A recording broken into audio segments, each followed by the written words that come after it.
Okay, so this year I attended one of the 10 top global STEM programs recommended by MIT. During the first 2 weeks, we listened to lectures delivered by professors from various universities and learned how to operate machines in the lab. After each lecture, there was a question and answer session. Students would raise questions and the professor would respond. What I noticed was that whenever a girl raised a question, only about half of the students paid attention. But whenever a boy raised a question, almost everyone immediately lifted their heads up and listened closely, regardless of the question's quality. It seems that as if questions from a boy's mouth were always considered more valuable, which is obviously far from the truth. I'm a quiet student, and it takes a huge deal of courage for me to ask a question in public. However, watching other students standing up and raising questions in a lecture hall, I felt uneasy. Why not raise a question by myself?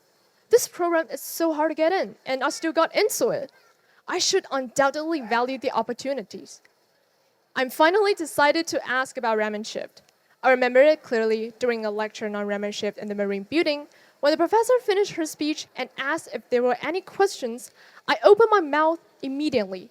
But before I could even finish my second word, a louder and more confident male voice drowned me out, and I quickly fell silent. That boy's question led to a lively discussion with the professor, and several other boys joined in. I watched all of this quietly and stepped back towards the exit door. We also have some extra activities during the program. One of them I attended was softball. As an international student, I had never even heard of this sport before, so I did a lot of preparation beforehand. I was so excited to try something completely new and to experience the movement of swinging a bat and lifting, hitting the ball. But when the coach gave instructions, the boys were assigned to play in the infield while the girls were sent to the outfield, where hitting the ball and being actively involved in the game was nearly impossible. The other girls and I just stood on the grass in the outfield and watched. I barely moved throughout the entire game. The moment I wasn't able to engage, to be a part of, is definitely frustrating. But after a month, what's left in my mind is something deeper. I try to understand the reasons why people treat boys and girls in a different way. It seems that boys have their own community, a close community that any other genders cannot step in, and that always get the advantageous place.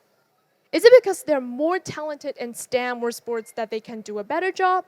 Is it because they can always raise more valuable questions, or they are sharper, smarter? It cannot be. On the last day, I convinced myself.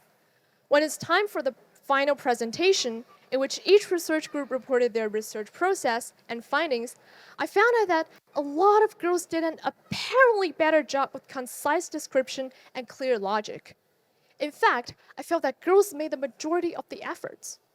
But why do boys still get more opportunities and positive feedback? Is it because of stereotypes? Stereotypes. All right. It reminds me of another story, a rage that has lingered in my mind for 6 months.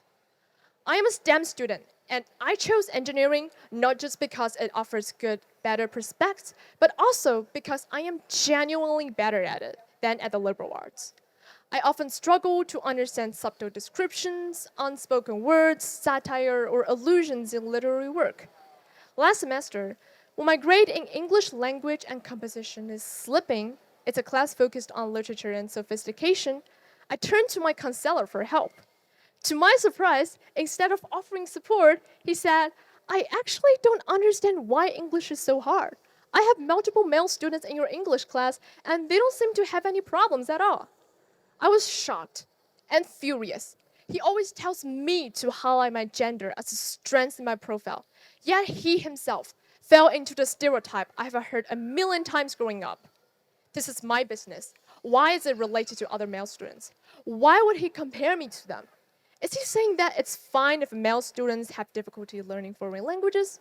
I questioned him, and he replied that females are undoubtedly better than males when it comes to language. These words are definitely biased, and lowering the standard for males is questionable as well. So 6 months have passed since he said those words, even after I pulled my transcript back to straight A's.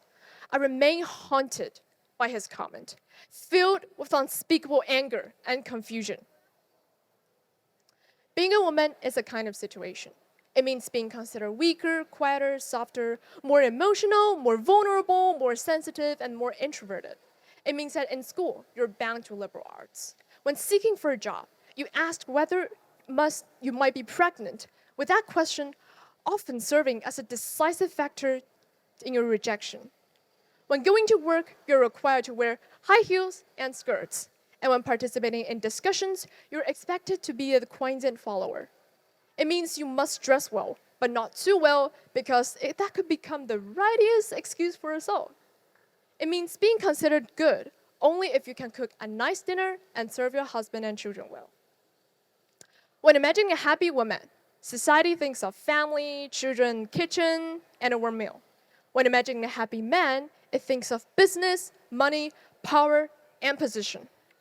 Many of us are confined by these stereotypes and standards, which is frustrating, but many are not. And we're working to break free from these limitations in order to pursue the fields we're truly passionate about. When the public relies on gender stereotypes and perceives things in the filter of them, gender discrimination appears, with gender stereotypes as its foundation. Some people may think that gender discrimination generally favors male, empowering them and harming females. However, this is not the case. Gender discrimination is harmful to everyone. Where women are suppressed in space and career, men are harshly suppressed in emotion. The male stereotype of strength, toughness, and rationality does not allow men to express feelings, be sensitive, or cry. No matter what, they're expected to be the pillar of their families, bearing enormous financial and emotional pressure.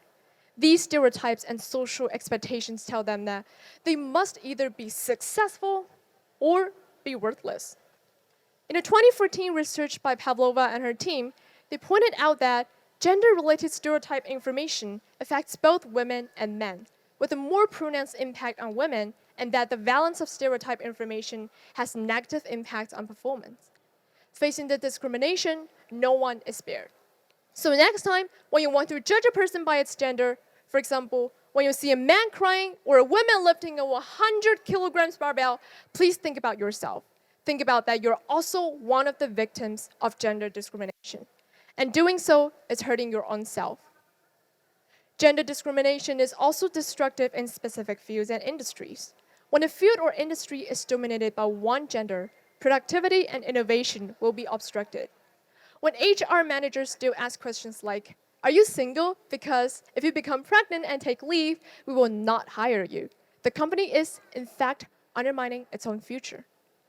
In a 2020 International Monetary Fund working paper, Gender Inequality and Economic Growth, the researchers concluded that industries with a higher share of female employment tend to grow faster in countries with greater gender equality.